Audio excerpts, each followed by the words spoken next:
Donc, connaissez-vous les stratégies pour aider à l'observance? La première affaire, c'est sûr que l'accès aux soins, c'est primordial, hein, parce qu'il y a des gens qui ont de la difficulté à trouver un médecin, à avoir des rendez-vous. Ça, écoute, c'est à partir de là, si tu n'as pas ça, c'est difficile à être observant. La relation entre le médecin patient ou le médecin et l'équipe traitante, je pense que ça, c'est le fun quand on a confiance aux individus à qui on s'adresse. Ça l'aide beaucoup à l'adhésion parce qu'on se dit, ah, ce qu'ils disent, ça doit être vrai, puis tu as plus le goût d'embarquer. Surtout s'ils t'ont intégré, là, ils t'ont fait participer dès le départ. Les stratégies, vous avez parlé des stratégies éducatives, un petit peu moins, mais moi, je vais vous en parler. Comportementales, vous en avez nommé plusieurs. Affectives, c'est le réseau.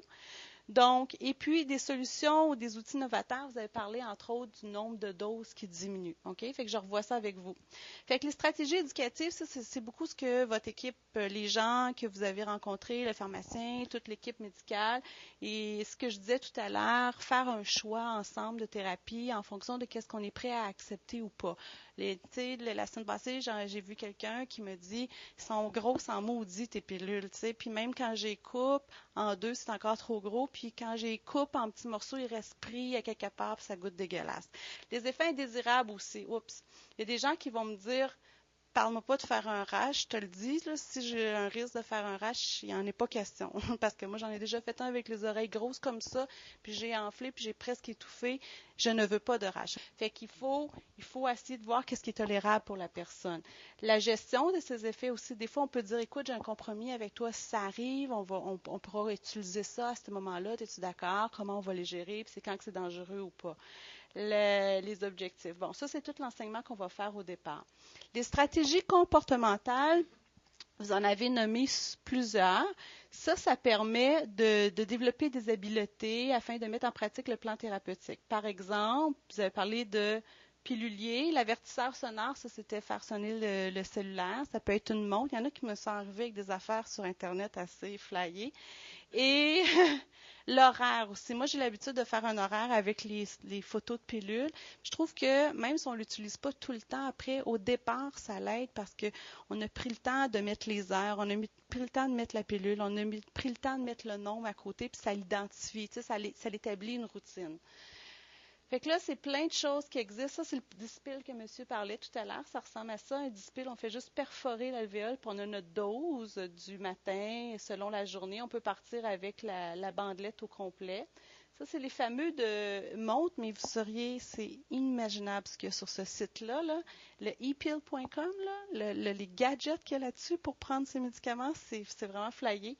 Les stratégies affectives, ça, c'est vraiment d'élargir le réseau. C'est utiliser les amis, c'est utiliser la famille, c'est utiliser les groupes de soutien. Tantôt, on parlait de Fuséon, là, qui est un groupe de soutien. Ça, c'est des stratégies affectives et qui sont reconnues pour très bien fonctionner. Les solutions novatrices, en fait, les compagnies, moi, je trouve que, tu sais, souvent on les critique, mais pour ça, c'est sûr que il y a un avantage pour eux aussi. Mais je trouve que, du moins, on a beaucoup progressé dans le nombre de pilules et le nombre de fois par jour. Prendre une pilule 4 fois par jour versus une fois par jour, il y a une très grande différence dans l'adhésion, OK, des individus. Puis ça, c'est rapporté, documenté. Puis je pense que vous le vivez, vous le savez, hein.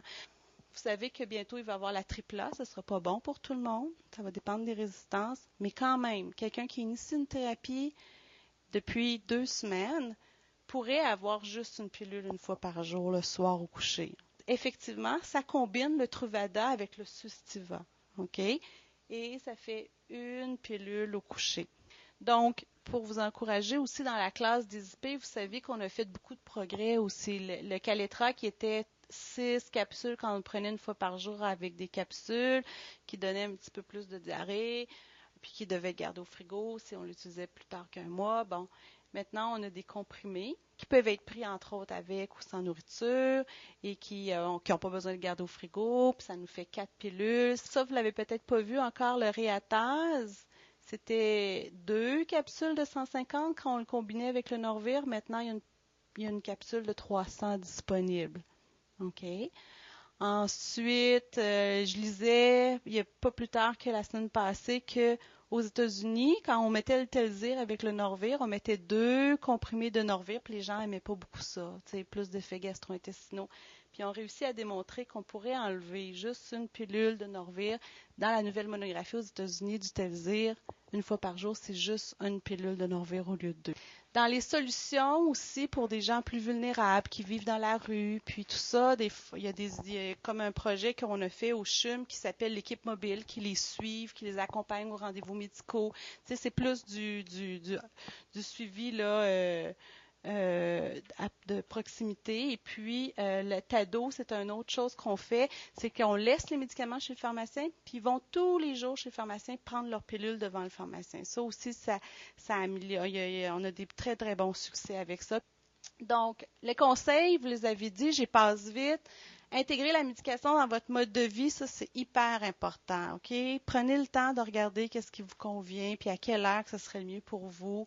Préparez votre médication à l'avance, vous l'avez dit, pilulier. Si c'est réfrigéré, des fois, il y en a ce qu'ils font, c'est qu'ils mettent un petit collant dans le trou du pilulier pour dire, faut pas oublier d'aller chercher ma pilule qui est dans le frigo. Maintenir une checklist, comme je vous disais, vous pouvez cocher, utiliser une alarme, inscrire dans votre agenda les prises, planifier à l'avance les vacances le week-end. Ça, c'est hyper important parce que des fois, on pense qu'on part juste 2 jours puis on revient juste dans 7 jours. Apportez-en toujours un petit peu plus. Appelez le pharmacien avant de manquer médicaments. Il y a des pharmaciens qui, dans leur ordinateur, ils font des rappels. Ils voient que vous êtes supposé de venir puis ils vous le disent ou ils vont vous le dire lors de la dernière visite. Ça peut. Mais comme vous avez dit, les pharmaciens peuvent faire des dépannages. Souvent, les gens, ils me reviennent puis ils disent j'ai pas pris le médicament, 2 semaines plus tard, il arrive. Je dis, mais non, votre pharmacien vous aurait dépanné, même si votre rendez-vous médical était dû dans 2 semaines. Ils ont le droit, il y a un code de la régie, ils ont le droit de vous donner 2 semaines, 1 mois pour vous dépanner jusqu'au prochain rendez-vous. OK? Donc, s'organiser avec la vie privée, ça aussi, ça peut être, des fois, il faut faire des cachettes, il faut mettre des médicaments quelque part. Laissez-vous des notes, des penses bêtes, avertissez-nous si vous avez besoin d'aide, ça c'est bien important.